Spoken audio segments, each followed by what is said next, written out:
What's going on, guys? In this video, the power of the mind-muscle connection. Are you missing out on gains just because your mind isn't at the right places when you're lifting weight? If yes, I'll explain to you exactly in this video so you don't neglect it anymore. I'll talk about the power of the mind-muscle connection and how you can improve it to get even bigger and better gains, all right? This is for the people that have the focus of getting bigger, growing muscle mass, muscle tissue, hypertrophy, bodybuilding style, all right? If your goal is getting stronger, the mind-muscle connection is not something you really want to focus on, but if your goal is building bigger muscle, hypertrophy, the mind-muscle connection is a factor that you cannot neglect anymore. All right, you gotta put your mind into it. Arnold said it best. He could do the same exercises all day long with someone else next to him, but he will get better results just because the mind-muscle connection he had was just on another level. All right, instead of just going through the motion and moving the weight from A to B, he was really contracting that biceps, getting inside that muscle and feeling the squeeze and the stretch each single rep, all right? And the difference is insane. I'll tell you about a study that they did. Basically, they took someone and there's two focuses. There's an internal focus, an internal force, and an external focus. So they compared the same person, all right, lifting the weights, thinking about different things. The first thing is moving the weight from A to B. That's the external focus. My focus is on a bench press, having the bar, bringing it to my chest from A and moving it to point B, which is unlocking completely. All right, they did the same thing, but now the focus was a lot different. The focus was an internal focus, which was basically focusing on the chest and squeezing to push the weight away. So it's basically the contraction of the muscle, getting inside that muscle and focusing on squeezing that muscle in order to, as an outcome, pushing the weight away. All right, so the focus, the first is moving the weight and the other is contracting the muscle. All right, when they were focused on moving the weight from A to B, well, that person was using a lot more muscles. All right,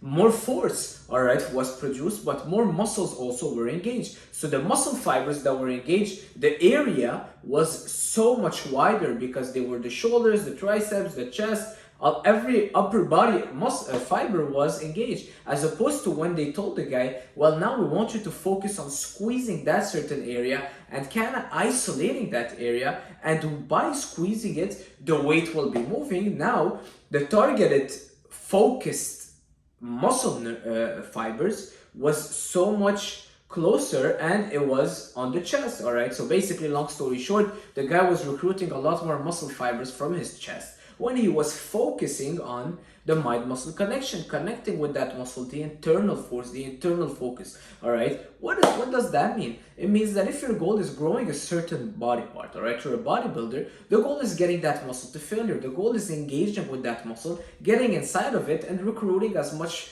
muscle fibers as you can from that muscle. If I'm benching and my focus is just moving the bar away from me, such as a powerlifter or my friends that I see at the gym that are doing tree plate, but basically they're just thinking of moving the weight from A to B, they're not really engaging their chest as the full potential. They're not getting that chest to failure. They're not engaging the muscle fibers of the chest as they should to grow their chest. The way they're training is very good to get stronger because that's what you want. Recruit more muscles. You want to recruit more power. All right. But if your goal is getting bigger, well, the mind muscle connection is just a factor you can't neglect because it's going to help you isolate from all the other muscles. It's going to help you take away the help from your shoulders and triceps and really isolate your chest on a bench, which is kind of ironic. It's a compound movement, but you'll be able to do it once you're mastering the mind muscle connection. I'll tell you a bit about how you can improve it. But guys, it's not a gimmick. It's not an outdated thing, all right? If you're training and you're thinking about going and approaching that girl next door, or your mind is not there, or your mind is on the workout, but it's not the internal focus, you're focusing on the external focus, which is moving the weight, go on a leg press and try putting 4 plates on each side and think about just moving the platform away. It's going to be so easy. Now, I want you to think about putting your feet on the platform, stretch your quads, bring it down, control it, stretch your quads, and feel your quads engaging and squeezing as you're pushing it away, and do that for many reps and you'll see how harder it is and you'll feel your quads burning like crazy. The first option, you might not even feel your quads. You'll feel more your glutes, you'll feel basically all your lower body. You might not even feel a burn because you're using so many muscles because the focus is just being explosive and pushing the weight away. On the second, you're focusing on that muscle contracting and squeezing and you're getting inside of it And trust me, game changer. That's why people see me with one plate on a bench and they're like, oh, well, you're doing only 20 reps and you're screaming with one plate. I'm like, if you know my mind muscle connection, it's just on another level.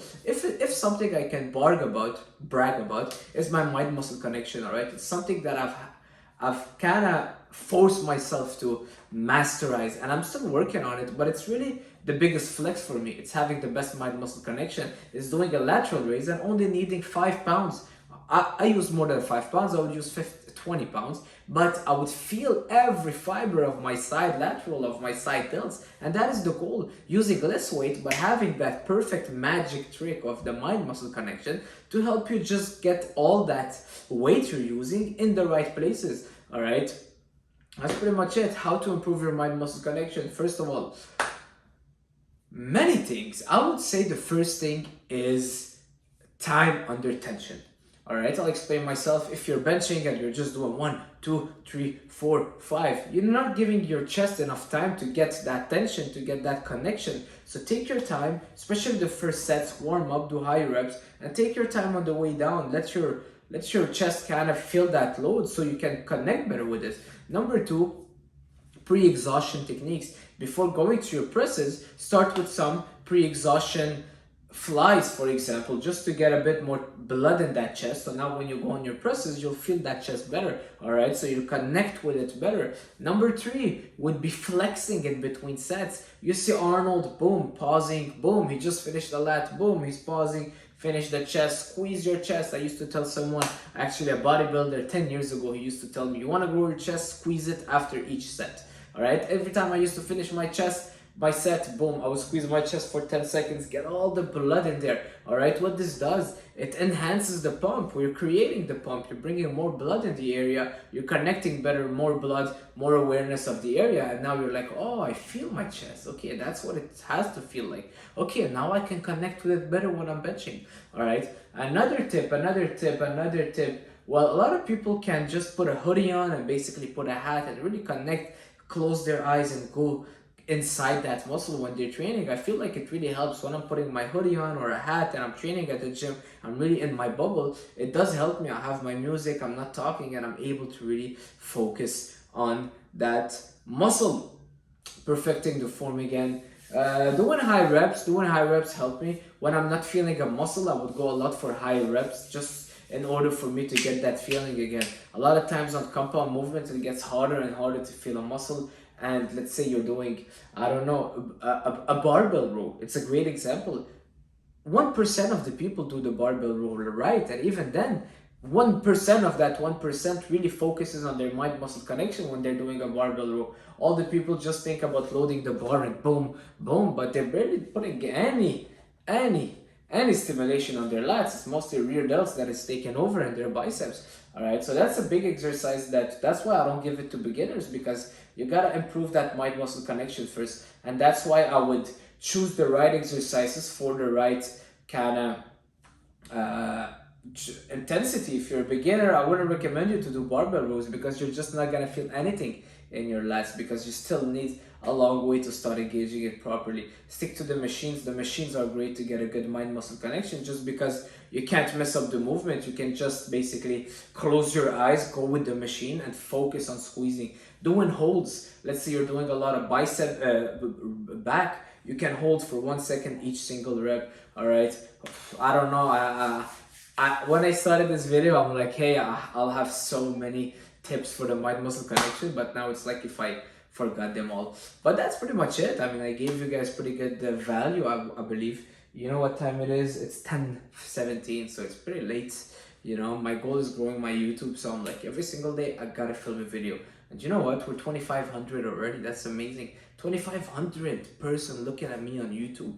You know, YouTube is such a hard thing to grow. And thanks for you guys commenting, like Zafir, everyone commenting. I see your comment all the time, and sometimes I'm walking and I would like look at the comment and I would like stop everything I'm doing. I want to reply, because YouTube is something I want to grow. I'm putting my focus on it, and I'm like genuinely want to build a community and give you guys as much content as possible, but also make it a living for me, you know. Can you imagine how cool that would be, like traveling the world and all I have to do is basically film YouTube videos, share content, help you guys all over the world, but also living the life that I want.